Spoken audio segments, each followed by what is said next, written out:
Assalamualaikum warahmatullahi wabarakatuh. Halo semuanya. Perkenalkan, saya Kurotu Sofia atau sehari-hari biasanya dipanggil Bu Vivi.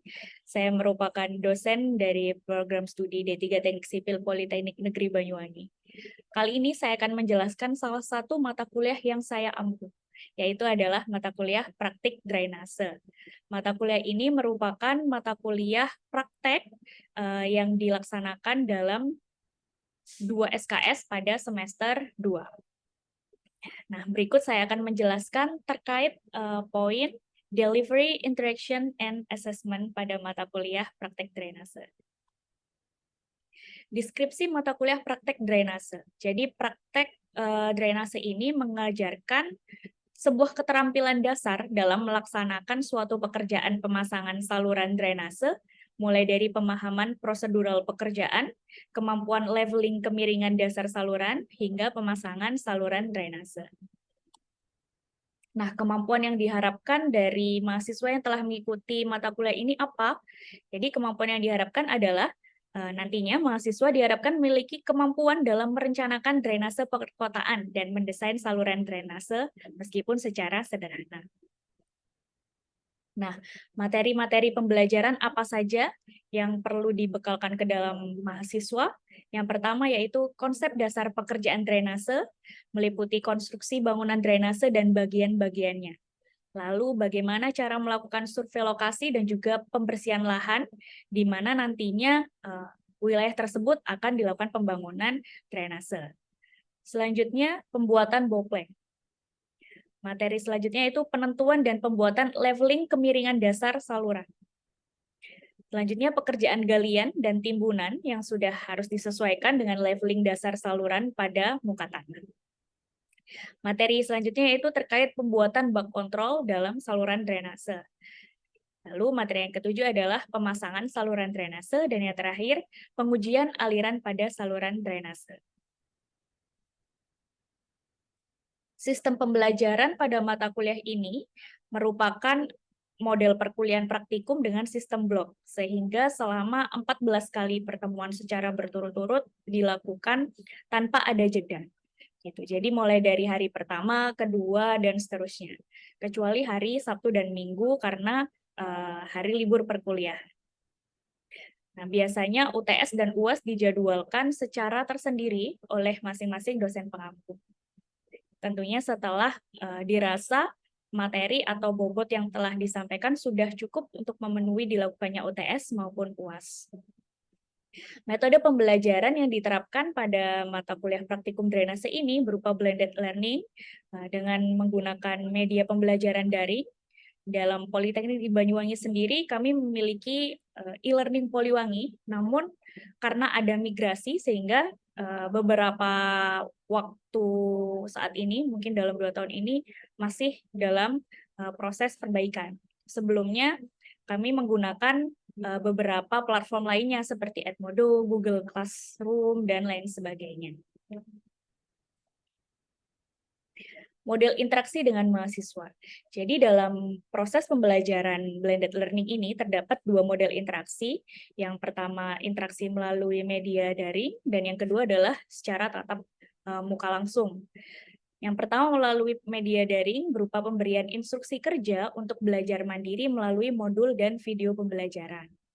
Sedangkan secara tatap muka langsung dilakukan untuk melakukan praktek secara langsung di lapangan. Biasanya praktek diawali dengan briefing singkat untuk mengulas aktivitas belajar mandiri yang sudah dilakukan oleh mahasiswa.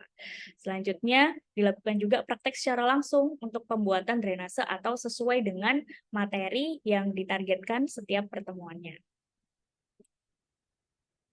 Nah, jadi yang pertama, ada yang berupa online learning. Jadi online learning ini merupakan pelaksanaan virtual class. Kita biasanya menggunakan Google Meet.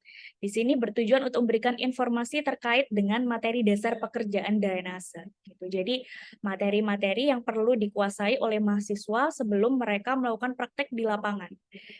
Materi-materi tersebut dapat disampaikan melalui media pembelajaran daring atau di sini menggunakan Google Meet. Selanjutnya adalah belajar mandiri. Pembelajaran secara daring dan mandiri menggunakan media atau platform, bisa e-learning Poliwangi dan juga Google Classroom. Nah, di dalam media tersebut sudah dimasukkan modul-modul pembelajaran, baik itu berupa modul praktikum, modul secara teori, instruksi kerja, maupun juga video pembelajaran yang bisa mereka pelajari, di mana nantinya ketika dilaksanakan tatap muka secara langsung, mereka sudah ada bekal untuk dilakukan praktikum. Nah, model yang terakhir ini berupa tatap muka, di mana praktikum secara langsung untuk melakukan pekerjaan drainase dilaksanakan. Ada beberapa catatan penting yang perlu diperhatikan selama kegiatan atau praktek secara langsung. Yang pertama itu persiapan, pada umumnya menghabiskan waktu 25 menit, termasuk ke dalamnya adalah pemanasan. Lalu kegiatan demonstrasi atau briefing diawali dengan tanya jawab terkait kegiatan atau job sheet yang telah dilakukan selama proses belajar mandiri.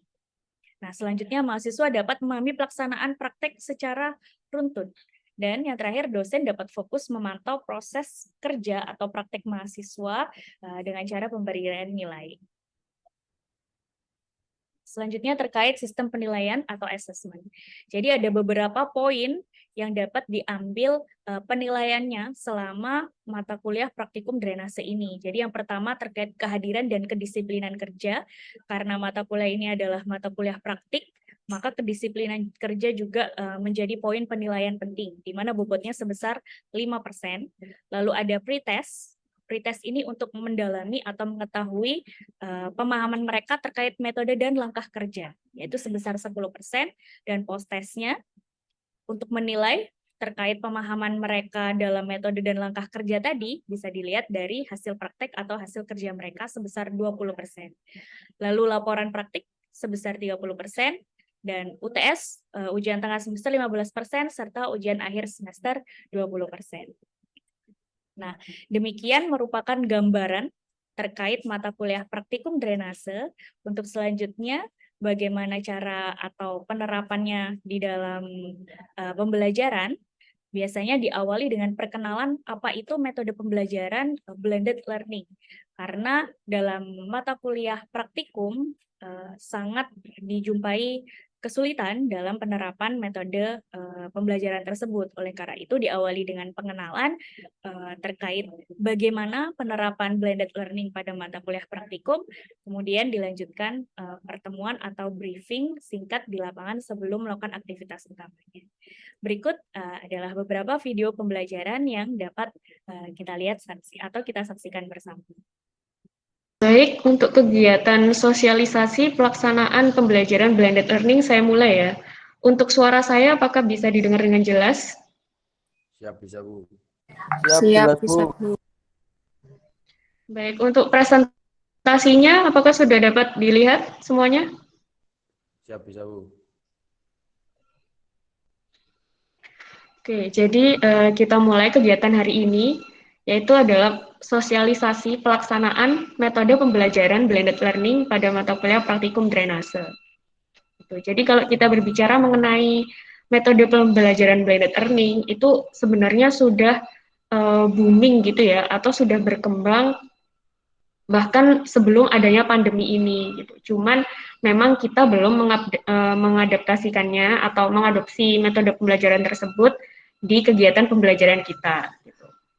Jadi sebelum ada pandemi, baik mata kuliah materi maupun praktikum yang ada di Politeknik Negeri Banyuwangi semuanya dilakukan dengan cara konvensional, yaitu tatap muka langsung gitu. Padahal di luar sana metode pembelajaran blended learning itu sudah banyak digunakan, gitu ya. Nah, sekarang metode pembelajaran blended learning itu seperti apa gitu. Jadi blended learning itu namanya blended itu berarti ada sesuatu yang digabungkan. Nah, kalau di sini pembelajaran apa yang digabungkan itu? Metodenya yang digabungkan adalah mengombinasikan pembelajaran secara daring dan tatap muka langsung gitu. Kalau di sini kita membahas mata kuliah praktikum, berarti yang digabungkan adalah pembelajaran secara daring dan langsung praktek di lapangan gitu ya.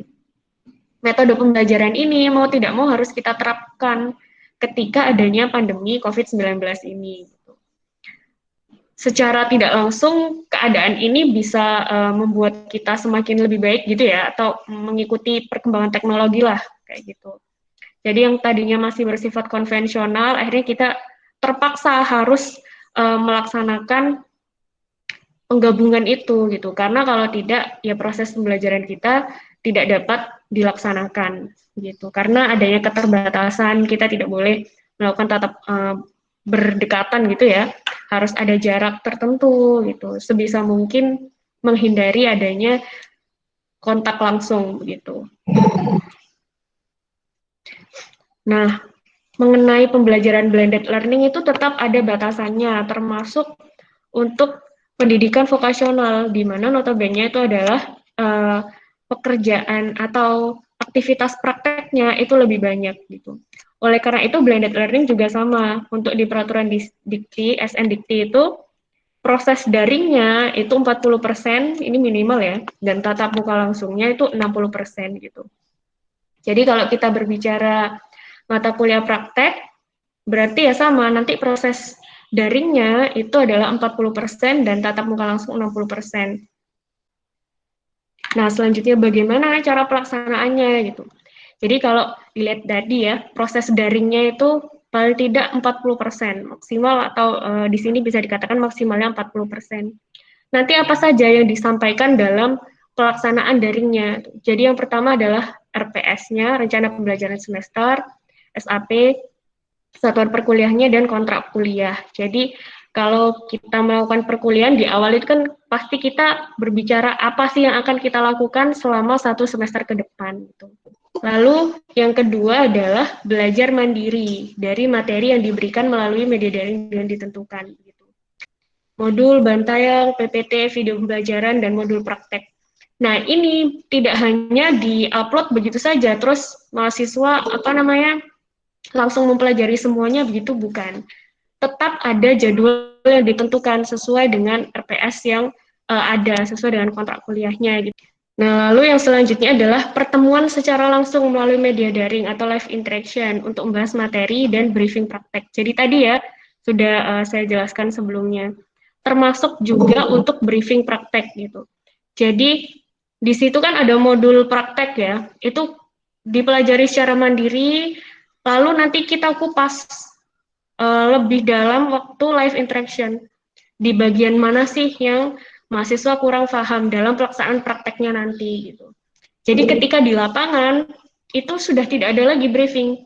Mahasiswa langsung melakukan job sheet-nya sesuai dengan modul praktek yang ada gitu. Jadi semisal pertemuan pertama secara tatap muka langsung itu adalah aktivitas pengukuran ini, semisal ya, pengukuran lokasi atau survei lokasi gitu, dan pembersihan lahan. Ya sudah, mereka sudah tahu bahan-bahan apa saja yang harus disiapkan, lalu aktivitasnya seperti apa itu sudah dilakukan sebelumnya. Pembagian kelompok itu juga sudah dilakukan sebelumnya gitu. Jadi yang ada di lapangan itu adalah tinggal action-nya saja gitu. Sisanya itu sudah diputuskan atau sudah disiapkan pada saat daring gitu ya. Lalu apalagi yang dilakukan di daring itu adalah evaluasi. Jadi ada pretest, post-test, UTS, dan UAS gitu. Jadi kalau pretest ini akan dilakukan saat pertama kali pertemuan gitu ya. Jadi setelah kayak tadi penjelasan RPS, SAP, kontrak kuliah, itu dilakukan pretest. Pretest ini tujuannya untuk mengetahui kompetensi kalian sebelum melaksanakan perkuliahan ini gitu. Nah, nanti di akhir akan dilakukan post-test gitu ya.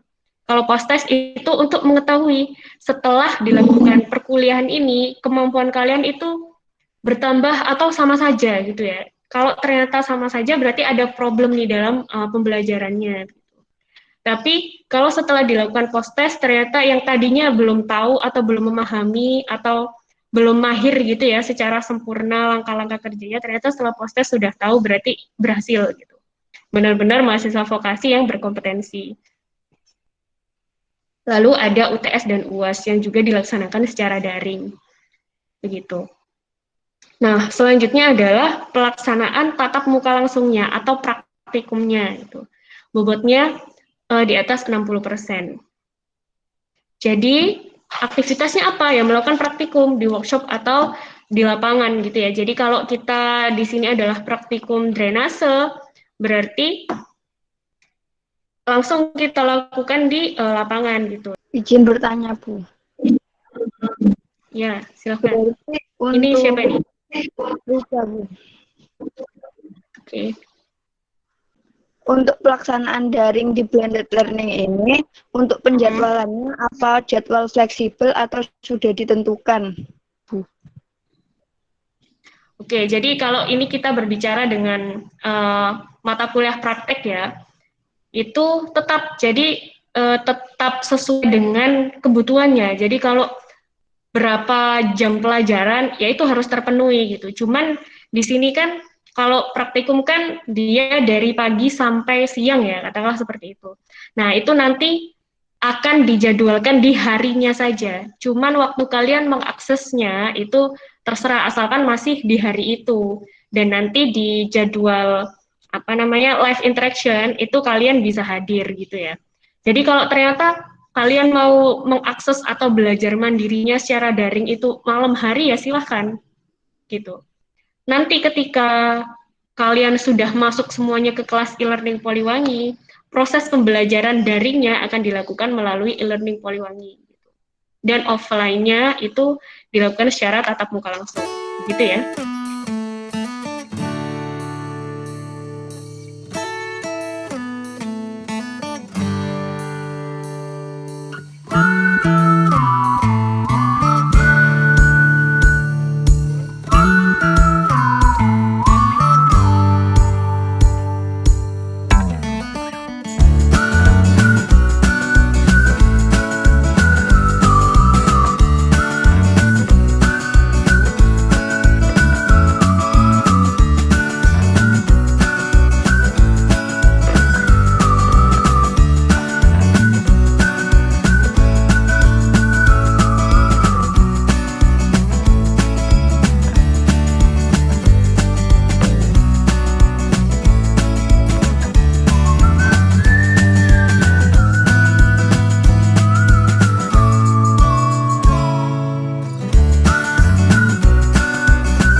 Demikian video pembelajaran terkait mata kuliah praktik drainase. Semoga bermanfaat. Sampai jumpa kembali. Assalamualaikum warahmatullahi wabarakatuh.